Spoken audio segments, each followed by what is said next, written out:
People who have rage quit a job on the spot. What happened?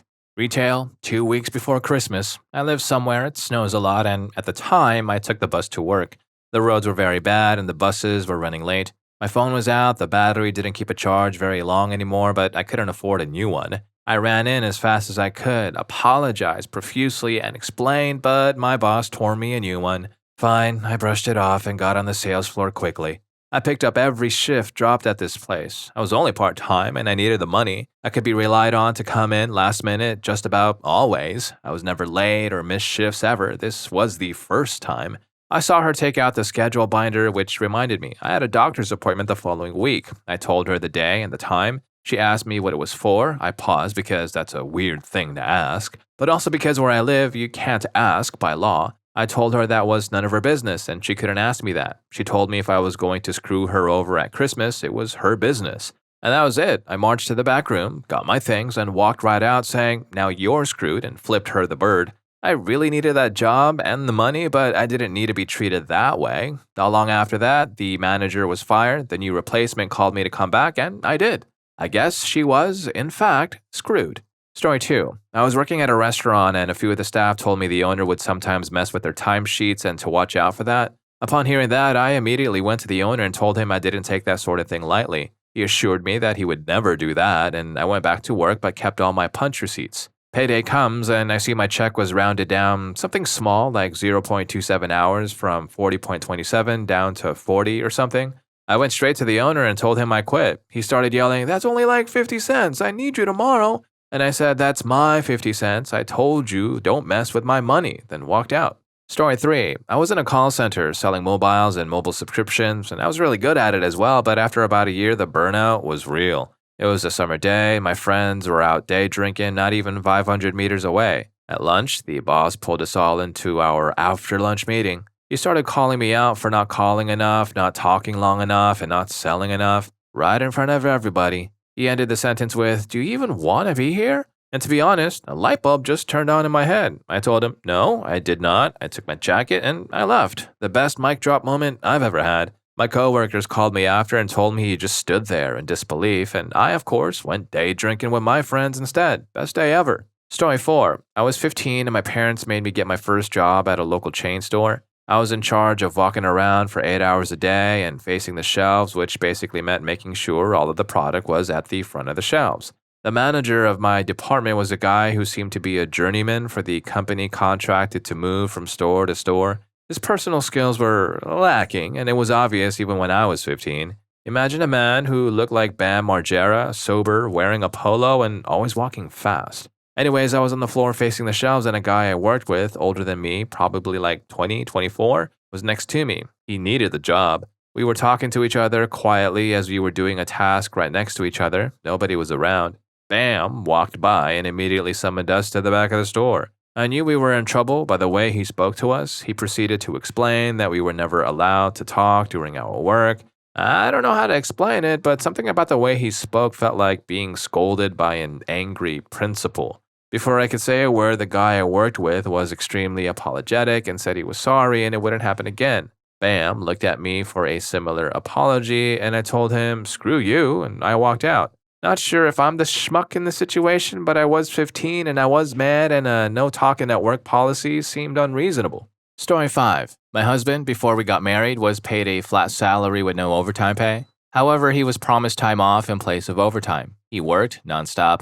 I mean, there were days when he wouldn't go home. He'd just sit through work from 8 a.m. to past midnight the next night. His record there was like 110 hours worked in 1 week. He would only go home to feed the cat or get groceries. They wouldn't even let him go home to shower when he pulled all-nighters. One time he asked to shave his head in the garden because he didn't have time to go to the barber, and while I was doing it, I realized he'd fallen asleep. This happened while I was shaving his head with those clipper things that are loud and vibrate against you. He took a day off once, and one of his managers even went to his house to find out why he wasn't at work, even though he'd notified the office. Anyway, he eventually lost it one night. He was told to work overtime to meet an insane deadline for a massive national event that was coming up. When he expressed frustration about something, the other manager took his glasses off, got in his face, and asked, "Do you want to hit me?" So he put his office keys on the desk, said, "Screw you, you're on your own," and walked out. The manager was stressed, calling him, begging him, offering him $10,000 just to work that night. He even called me and begged me to convince my husband to go back to work. I told him to eat crap. Story 6. I was working at a restaurant and my manager screamed at one of my coworkers and friends for running drinks from the bar instead of being at the host stand. My coworker had been asked by another manager to help run drinks, and this manager was so cruel it brought this sweet girl who was just trying to help to tears. I decided right there I was done but wanted a little petty revenge on top. They were always short on bartenders and I was the only one scheduled in the bar the following night, on a Friday. I came in 20 minutes before my shift and told the manager that I wouldn't be working as of now because of the way she treats her employees.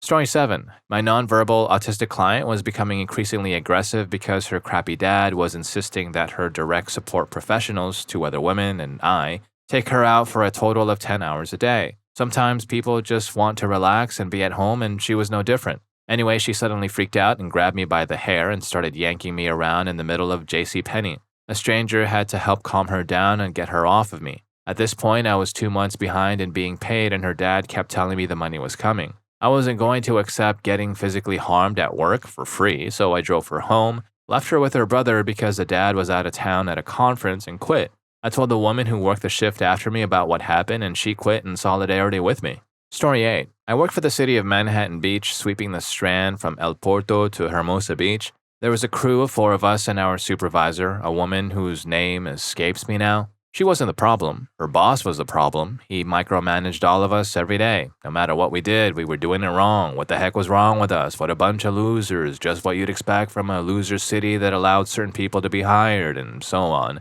One day I'd had enough. I said, "This is nonsense. I'm going to quit." My friend Dan said, "Hey, you can't quit without me quitting." His brother Rob said, "You can't quit without me quitting." The other guy, Tom, was like, "Well, heck, if you're all going to quit, I'm going to quit too." And our supervisor was like, "Hey, you can't all quit just like that." "Oh wait, you can. Forget it. I'm going back to college in 3 weeks anyway. Let's go." We got in the maintenance truck, drove to the city building, and quit en masse. And true to form, our supposed manager basically laughed at us and said, "I'll have a new crew hired by Monday."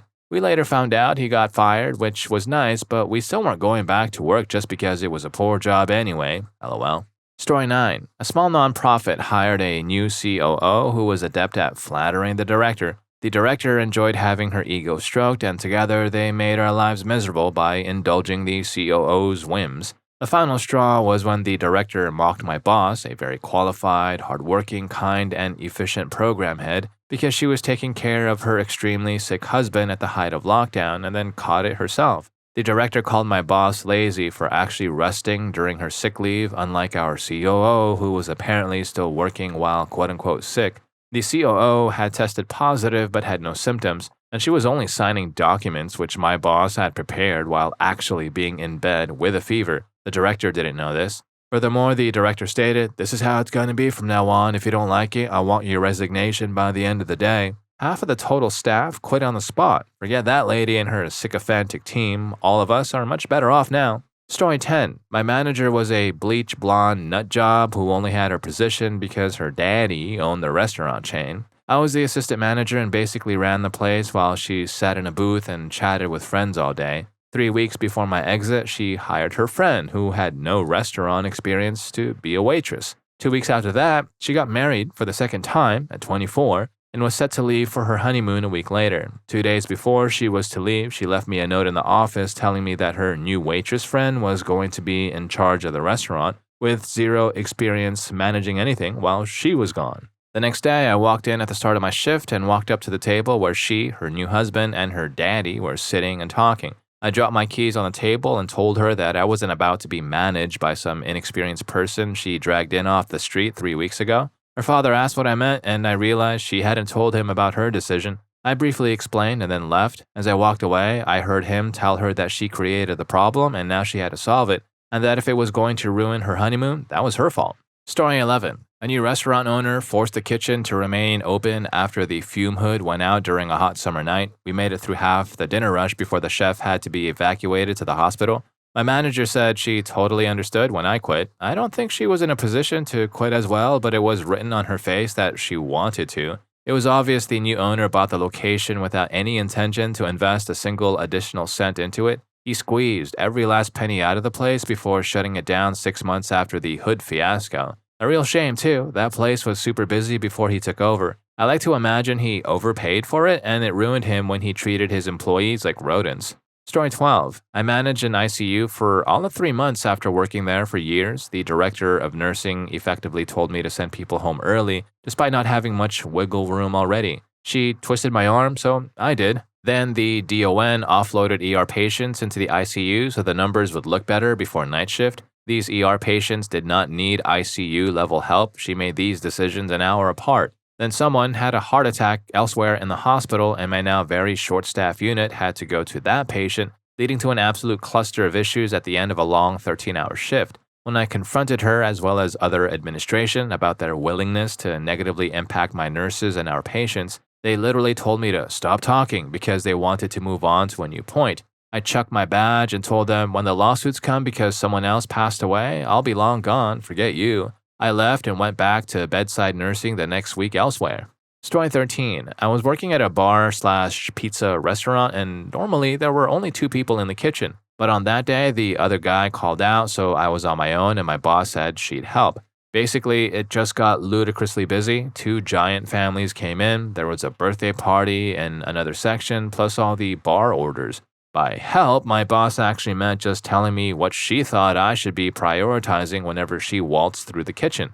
That had been bothering me all day, and the final straw was when she came back to tell me there was another big group here with no clean table to sit at, which was also my job. I just stared her in the eyes while untying my apron, dropped it on the ground, and walked out without saying a word. Story 14. I went on holiday for a week and the company sent a replacement to operate my 25-ton excavator. When I came back, my team told me the guy had absolutely no idea how to operate heavy machinery and had nearly caused a serious accident. When they confronted him about his experience, he admitted he didn't have much. Despite my 20 years of experience, he was paid more than I was, so I called my boss for clarification. They said they couldn't pay me more, so I simply switched off my machine and went home. It took them 4 months and multiple drivers to find the right person. After a few weeks, the new driver struck a fiber optic cable, leading to a hefty fine and stopping the project for several weeks. In the end, they went over budget and finished late, but I guess they were happy that they stood their ground with me. Story 15. I worked at a call center for a less than reputable dial-up provider around 2008. I worked nights to supplement my day job income, which was low because I was an intern. They had super shady cancellation practices. Customers had to jump through hoops, and it was nearly impossible to cancel. After about 2 weeks, I got a call from a woman whose elderly father had tried and failed to cancel many months prior. He had racked up all kinds of silly finance charges and was now in collections. She was so sweet and almost in tears because they simply couldn't afford it. I quit on the spot. I called the manager a greasy piece of work and walked out. Then I called the lady back on my personal cell and apologized, telling her exactly how to get out of paying it.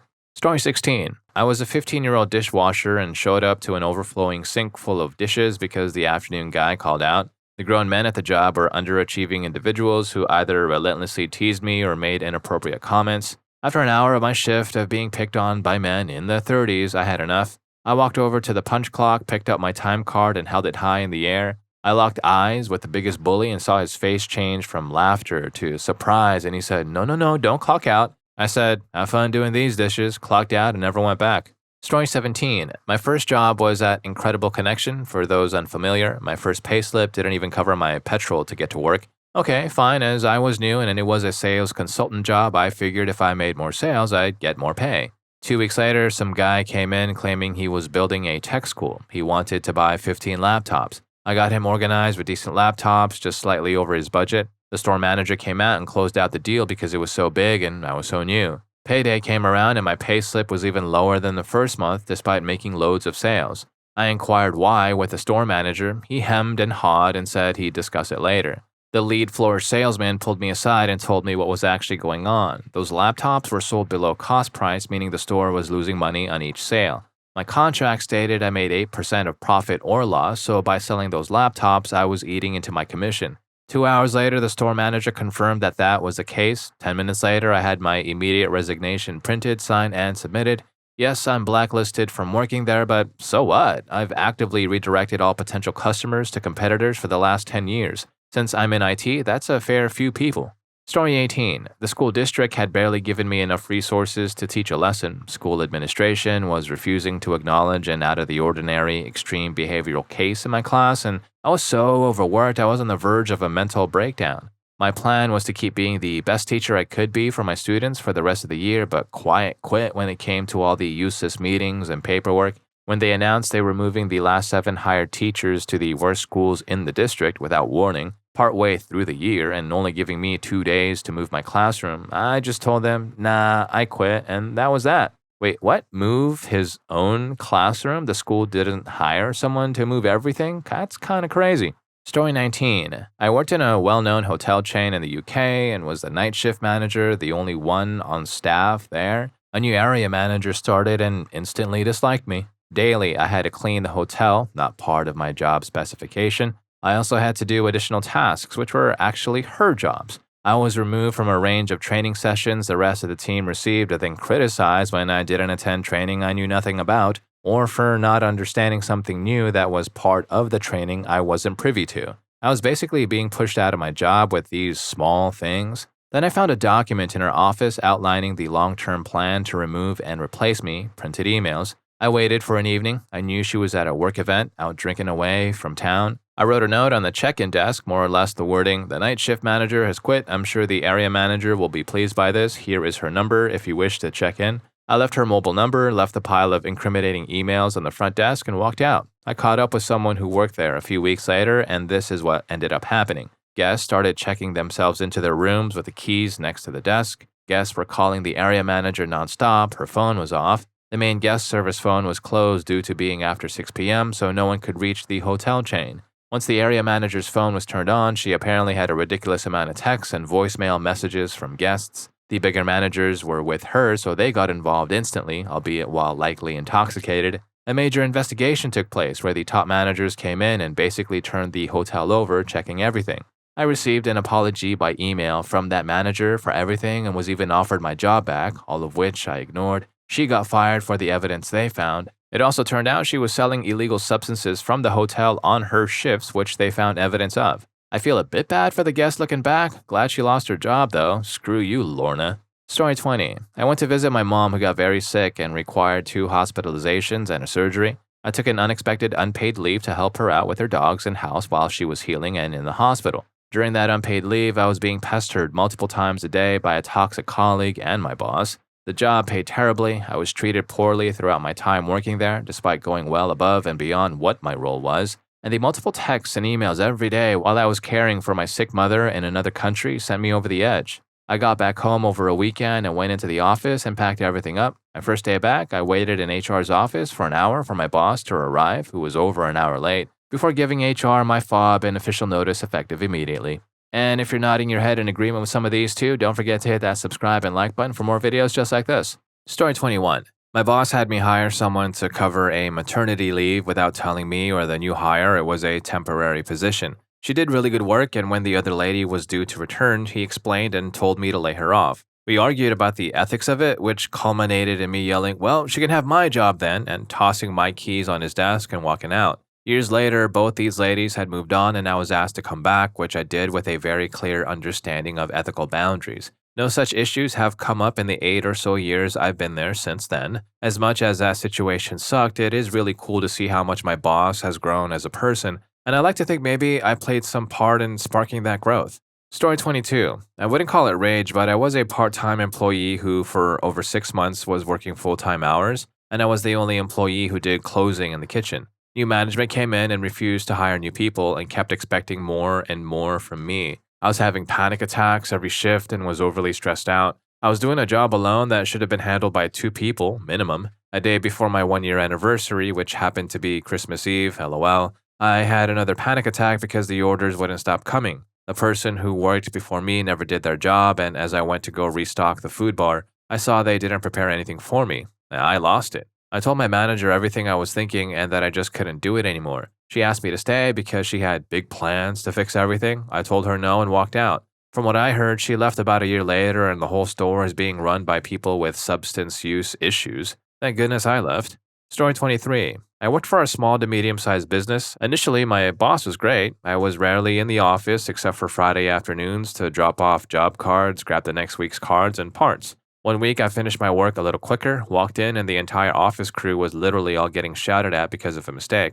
I thought, what on earth? I quietly asked someone at the periphery what was happening. She told me that he was furious because an installation we were in the middle of had gone sideways, but she didn't know which one. I knew straight away which one because I'd spoken with one of the guys on that job earlier in the week. He told me the client had changed specs and the scope of the job a month prior. It was now a much bigger job and we didn't have enough gear on site to complete it on time. He'd contacted the boss to let him know via phone and email listing the extra gear required. Well, guess what? Shockingly, forgettable boss never ordered the extra gear, leaving the technicians on the job completely unprepared. I was angry, and red mist descended, and I completely lost my temper, telling him precisely what I thought of him and his tirade. I grabbed my personal gear out of the company ute, threw my keys at him, told him that I quit, and I walked out. A competitor heard about it and offered me a job the next week.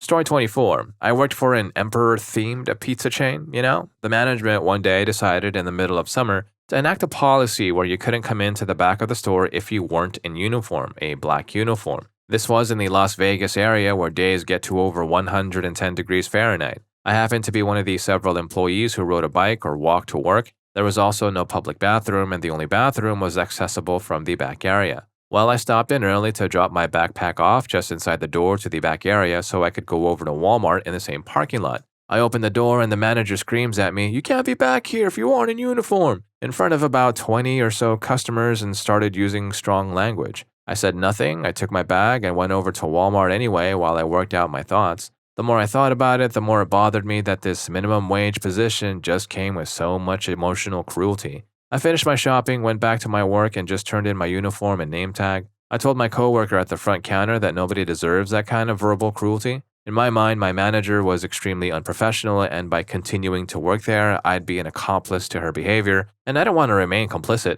I got another job about 3 days later, still not great pay, but it was better than minimum wage. I never went back, even for the $5 pizzas. Story 25. I worked a singular day at my local Dairy Queen. This place was pretty old, it had been there my whole life. The interview went fine, and I was hired on the spot. When she was adding me to the schedule, I only saw 5 other names. I figured this would get me more hours, so whatever.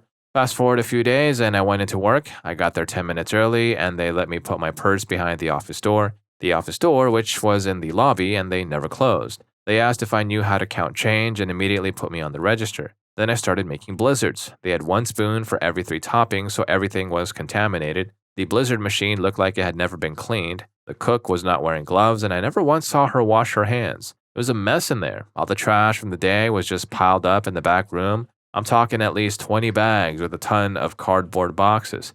At the end of the night, they tasked me with bringing the trash out and mopping the bathrooms, not cleaning the bathrooms because they didn't do that there, only mopping. It took me about 45 minutes to bring all of the trash out. I mopped with the soap near the fill station and mopped the floors in the bathrooms. I was then scolded for not using the other cleaning solution, which was in a weird cabinet nobody even told me about. When I was done, I grabbed a rag to wipe down the counters. A coworker told me she already did. There was literally no difference on the counters from the time I took trash out to the time I was fully done.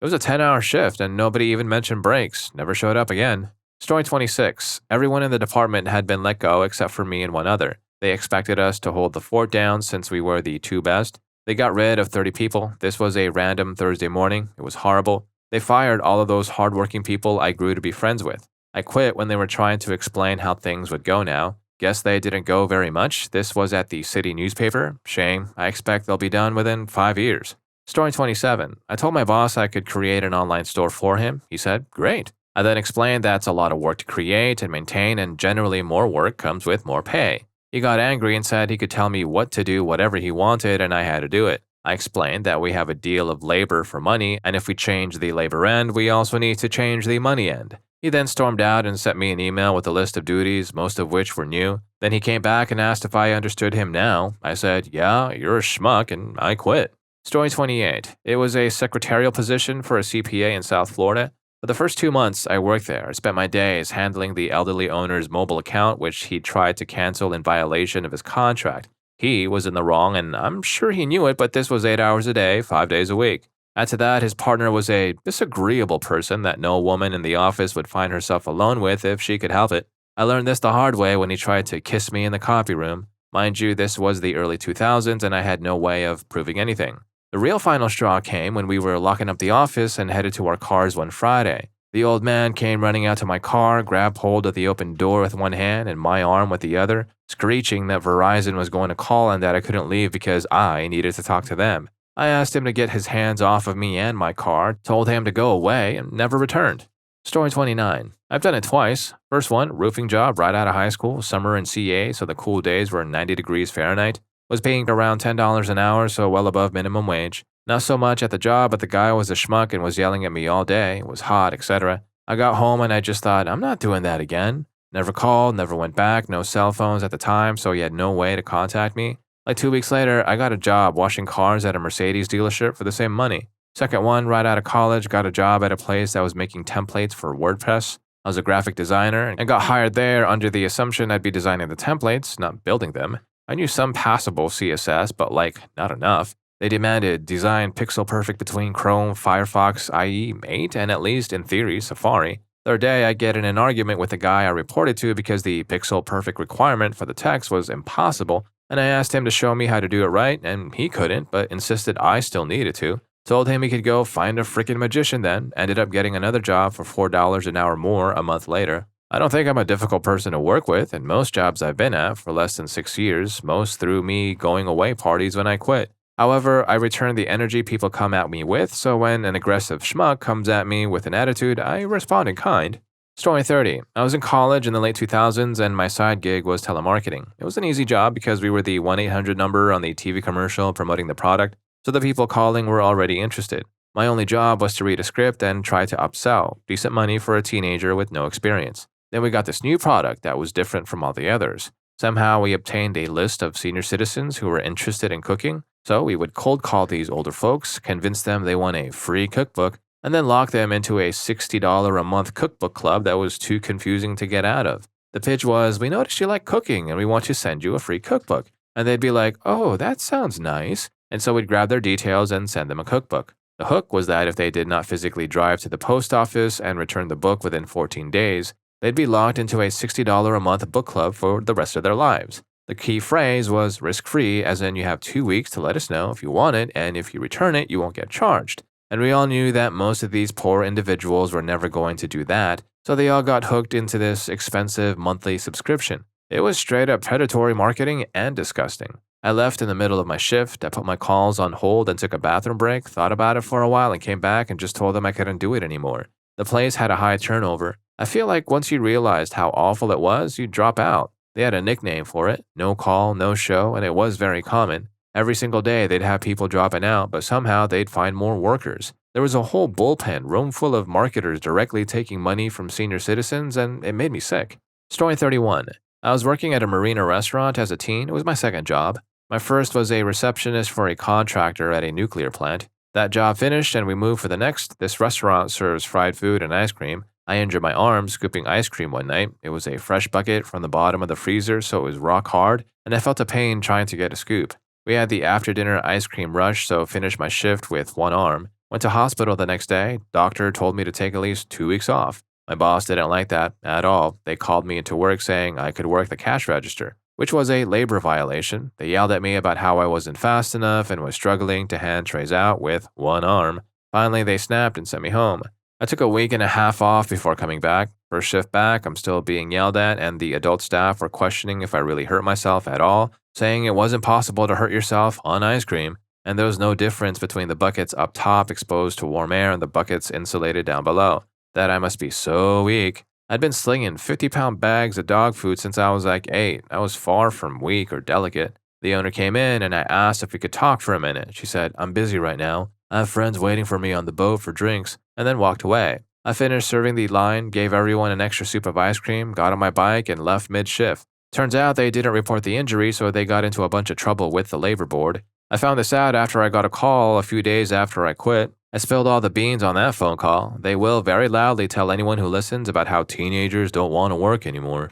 Story 32. I worked one summer at Borders in 2007. The manager who had hired me, who was great, had left. The new manager spent the entire day shut in his office playing EverQuest. At the time, my mother had cancer. On one occasion, I called out because I had to take her to a chemo appointment. The next day, the less than professional manager paraded me in front of the rest of the team and publicly announced that he didn't believe my mom had cancer. I walked out, took a programming book from my section on the way, and never went back. I just sold my first software company at 36, and he's probably still playing EverQuest in a dingy office. I hope I would have made my mom proud. Miss you, Mom. Story 33. I was working as a Christmas temp at Curry's PC World in the UK. On December 23, 2015, or maybe 2016, I'm not so sure, during a meeting before the store opened, the guy in charge of Apple products specifically told us if anyone wanted a gaming machine, we should send them to him. The other guy and I exchanged a bemused look as soon as he said it. That put me in a bad mood right away. A few hours later, a lady was buying a laptop for her daughter who she specifically told me was going to university in the coming year to study computer science. She ended up buying a laptop for about £500 if I recall correctly. We were required to upsell the Microsoft Recovery USB thing, which basically meant the help tech team, I can't remember their name, would set up the recovery USB for them and charge $40 for the privilege. The woman asked if she could do it herself, and I said her daughter absolutely could. If she's studying computer science, she can definitely do that. The manager then started saying no, she couldn't, and only we could do it. It was a blatant lie, and my face clearly showed it. The woman ended up just buying a 32GB USB and trusting her daughter could do it. Immediately after, I was accosted by another manager who said, if you don't like the heat, get out the kitchen. Like literally, they literally said that. So with that and the thought of being there at 5 a.m. on Boxing Day, I said, nah, forget that, and I left. Story 34. I had a heart attack. Then, at my return to work meeting, I was accused of faking it because it was over the festive period, even though I had discharge letters and copies of my ECG. So I said, forget this, I'm done, and I walked out. I got a rather sheepish email the next day asking if I could return to work and reach an amicable arrangement, and that they thought I had resigned in haste. I deleted the email and 2 weeks later got my final pay and a note from HR saying I could just dispose of my uniform. I never looked back, and from what I've seen online, they're really struggling with staff retention amongst other issues. Story 35. I had a boss at a dog daycare who was a pure sociopath. She deliberately tried to set her employees against each other with gossip and listen to our conversations on the remote cameras, using what we said against each other.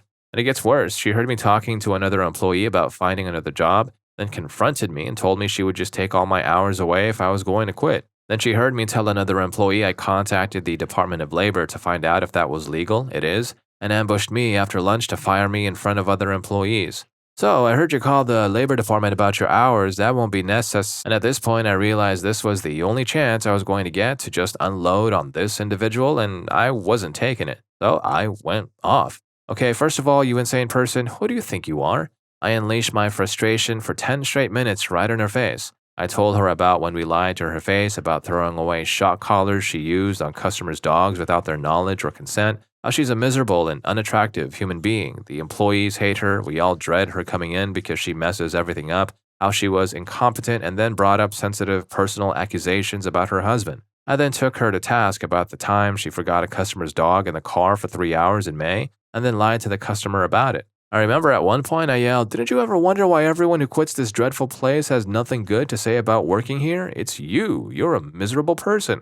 And eventually I gave her the finger, said, "Forget this and forget you. I'm out." I talked to one of the employees who witnessed the entire thing later, and he said, "Well, you made a lot of good points."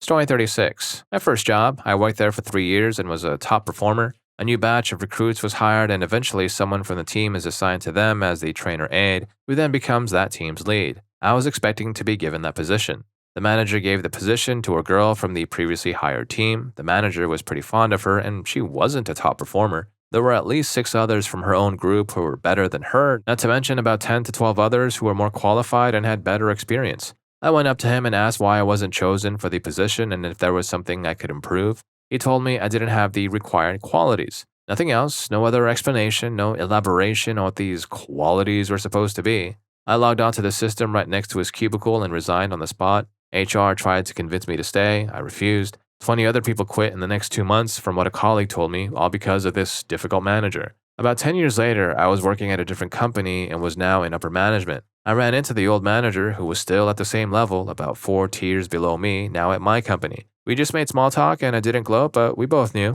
Story 37. I had a crappy job at a national scale electronics store about 15 years ago. I worked there for a few years. It wasn't terrible, but not great either. You could say it was a regular, difficult job with a more or less adequate salary. Then one day, without any warning, one of the higher-up managers visited our store and began presenting how they had made some calculations and found out that our salary was too low. Wow, great news, right? It turned out we weren't even doing enough work stuff, so in order to balance the increased salary plus 10-20%, depending on how long you've been working there, you'd need to do basically plus 50% of current tasks, plus they added all sorts of tracking, KPIs, and so on. Prior to this, I was already thinking of leaving the company to find something better. I was young and impulsive, so it escalated in a flash. I just stood up and said, "This is nonsense. Just leave us our current unfair salary without raising the workload and leave us alone." The manager was trembling, literally trembling. I believe she never had an experience like this before. She stormed out of the building, and in 5 minutes, my boss quietly asked me for a quick personal chat.